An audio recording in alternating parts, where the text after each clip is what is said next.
Hello everyone, this is my Brave Olivine build in Create Aeronautics, and I also have Cobblemon in this pack obviously. Today I'm gonna be giving you a guided tour of everything that I put in it. I'll provide you with this map that I also used to build it while we're going around, of course, so it will be easier. And to start things off, this is the conference room. Not really much to it, it's more decorative. And here we have the actual control room, where we often see Frieden Cap. Very iconic. It's probably the one that most people don't actually need a map to know the location of. If you saw my previous video, you might see some changes. It's kind of less busy on the eye, and I also put some more controls here, and I'll go over them in a minute. But the main controls, we have a decorative steering wheel. It's only decorative. The typewriter is what we actually control stuff with. There's this rotom fridge here, and that lever over there is the one that powers the balloons. Before we move on, let me show you this upper part here. I never really understood the purpose of it in the anime, but I thought it was cute, and we often see Ludlow fishing up here. So you could fish here too. This here is our elevator. I'm not sure if it's an elevator in the anime, but it's where it made most sense in this build. We're not going up there just yet, but I'm gonna call it just so you can see how quick it gets here. Yep, pretty fast. What I actually want to show you is this place right here.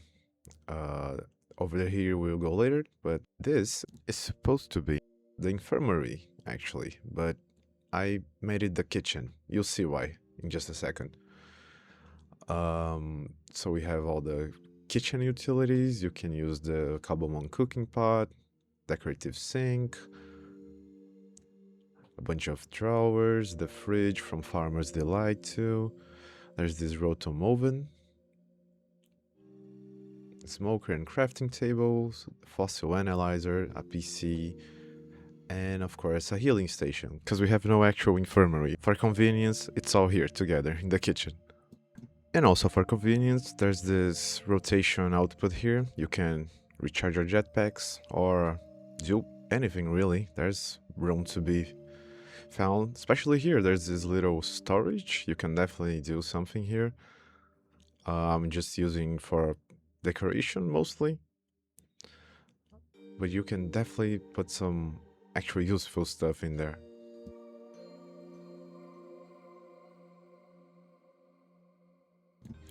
And speaking of actually useful, there's this thing right here. I'm not sure if it did what I made it do in the anime. There was definitely a structure on the back of the boat, but I made it so this is an actual elevator. I don't know if we're playing on a multiplayer server with this build, it can definitely be of help to pick up people without actually having to park, and it is controlled by this controller here.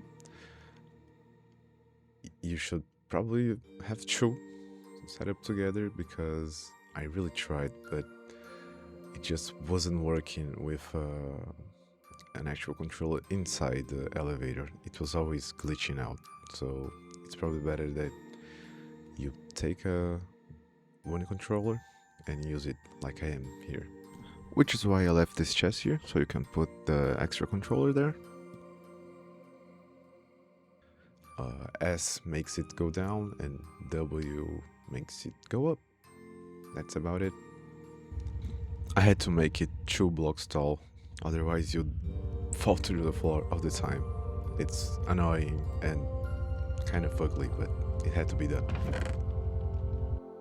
Now I want to show you the, well, working parts of it. Let's start with these propellers and the flaps. The flaps are actually almost decorational, and by that I mean they're actually in the Brave Olivine in the anime, so I wanted to have them here, although they are not entirely necessary, as you'll see, but they work. Here you can see me move the back flap from the left and to the right. It's done with the left and right arrow keys. And each time you press one of the arrow keys, it turns 45 degrees to the direction you input. Here you see the nose goes down when we first start moving forward, which is why I moved the side flaps so that they add drag, which helps the ship stabilize much faster than it would if you didn't actually mess with the side flaps. It's not necessary, but it helps and it's nice to have. Here I am turning left and right without the back flap, and you can see it's quite snappy.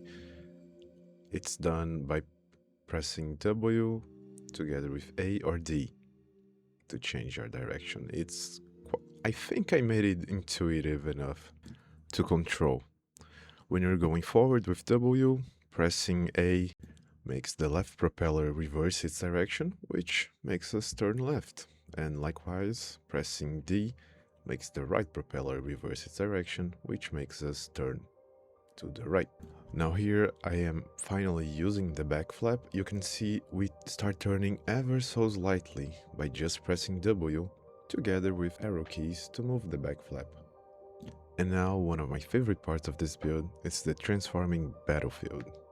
In the anime we can see it turning into wings to help with the brave Olivine's speed, I think. And so I want to have it here too, although it is entirely cosmetic. At least as far as I've tested, it doesn't really change how it maneuvers at all. So now let's go downstairs to the living quarters. And here is where the kitchen should actually be. Sorry for the shaders glitching out, I'm still working on them. But I made it a little bathroom, just because, you know, it made sense. The rest of the ship seems quite realistic sometimes, in my opinion. So I felt like it was like in a proper bathroom. We have 4 rooms. The blue one here, you can mess with it. There's plenty of space for you to try out new room layouts. I tried to make them all a little different, but follow a certain pattern, which is based on Lico and Dot's room. I made these doors with copycat sliding doors, by the way, in case anyone's curious. There's the black room. I think it's my favorite. I also love these curtains from Cobble Furnace. And finally, what I call the white room, which has the rotom fan. And back here is actually the engine. Now, if you look at the map that I'm showing you, you notice the engine in the actual anime is actually all the way in the back of the balloon. And sadly, I just couldn't get this room inside the build. The engine being all the way up there just didn't make sense with create systems, so it's here. And as you can see, it's 6 heavy diesel generators, which is the diesel add-on for create. I tried to make it very compact because I really wanted 4 rooms here under the ship, and I think it turned out quite well. Probably my better engine so far. Back in the control room, the left lever is what turns on the refueling and the docking station, while the right lever is what actually powers the whole ship. So when you turn that off, you turn everything off, and in just 100 seconds these engines will stop working. We also have this portable engine, which is very important because it's what allows us to kickstart the whole ship. It's what you'll need to actually send any fuel you'll store inside the tanks to the generators, of course. And even if you're out of fuel, you can also use it as your backup generator, as it will also power the ship. It will just be, of course, way slower than if you're using the diesel. And speaking of elevators, how about we actually use it? So it was originally 2 blocks wide, but I kept falling through the walls, especially when the ship was angled. So making it 9 blocks wide fixed it, and this is the speed of it only being powered by the coal engine. So as you can see, it is quite slow. We only have 2 levels, and it goes quite a ways up. So let's show you the speed of it using the actual diesel. And by going here, we can call it back. This is the speed of it with the diesel, quite fast. We arrive in the observation room. I really ran out of space there. I really wanted it to be quite large, but it's gonna have to wait for the future. Over here we have the Brave Olivine flag. This is the button you use to call the elevator back, in case it is not here. To demonstrate. There we go. And back here is the battlefield, of course. Should be enough space for all your battling purposes. And I also added this little control room, which is hidden down there, which there's a little rotational motor, and by interacting with this controller you can also change the battlefield form. It's done by pressing the space button here, but back in the actual control room down there with the typewriter, it's the X button. And of course you can change the keybinds to your heart's content. Back here in the not the engine room, here's how the balloon looks from inside.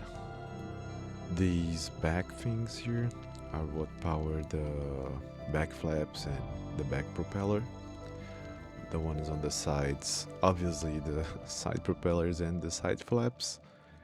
Up we go to the battlefield stuff, and down it's where we're actually receiving the power from, which goes right through the middle of the kitchen down to the engine room. And that's about it.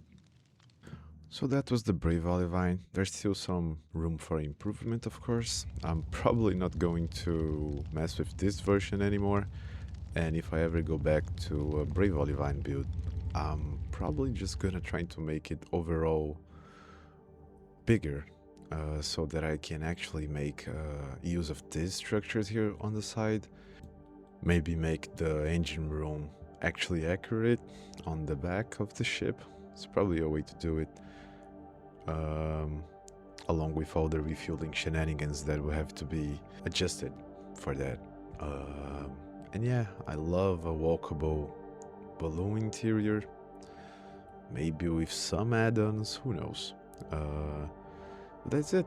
I hope you enjoyed this little tour thing. I hope you liked the build. And do let me know if you have any suggestions on what to add. If you have any ideas of what else I could make. I really like this. It was my second create build so far. Yeah, thanks for watching if you got all the way here, and see ya.